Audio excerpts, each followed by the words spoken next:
Well, we're making progress on the 04 Buick Regal supercharged Joseph Abood edition that I'm trying to fix so my daughter can drive it a bit. Here's a quick rundown of what I got to do. So the exhaust donut from this super big, so hopefully you guys can see up in there. So here's the downpipe. It's got a 3-inch downpipe, and there's a gasket that goes in there, but I can't get the exhaust dropped, and I'll show you why. And why mess around with that and change the gasket? Well, this is what it currently looks like, and this is what it should look like. So it's just leaking, and I got a new muffler on there. So why can't I drop the exhaust? The muffler guy a couple of years ago welded this. This should just be held together by a couple bolts and a clamp, and it has its own gasket. For whatever reason, he decided to weld that. Well, never fear, I can just drop the whole pipe, right?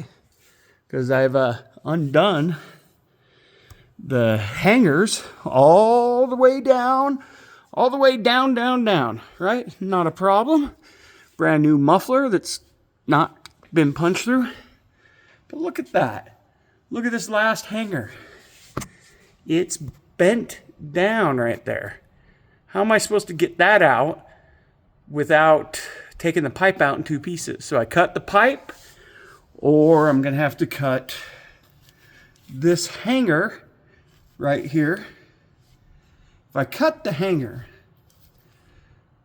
I mean, maybe I can get the welder dragged over here, throw a couple beads on there, but how am I supposed to tie it up so the two pieces of metal are touching?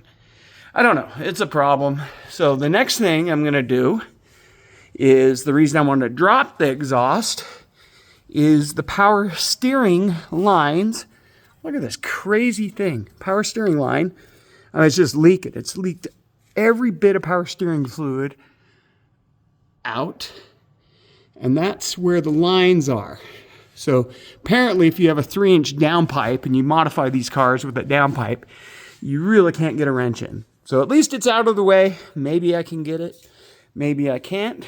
But we'll put a new low pressure and the high pressure side.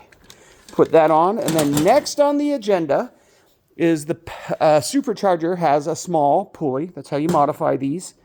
I'm going to put a tension pulley that's bigger so I can run a factory belt.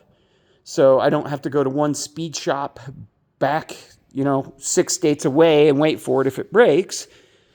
Yes, I love ZZP because they provided this bigger pulley, so I don't have to constantly get a belt from them. So we're getting down to the brass tacks of this project. It's still got to get balanced because we did all the suspension and new axles. But look at how nice I fixed the speed sensor for the wheel bearing. However, on this side, passenger side, it's in trouble. I don't have one side of the plug. It's been ground off. Who knows? I have this side. It's not a big deal. I do electrical with wiring nearly every day. So we'll make that work. And that should be the end of it, as long as the power steering pump is not toast and we don't have to do a power steering pump. But there you have it. We're getting close to it.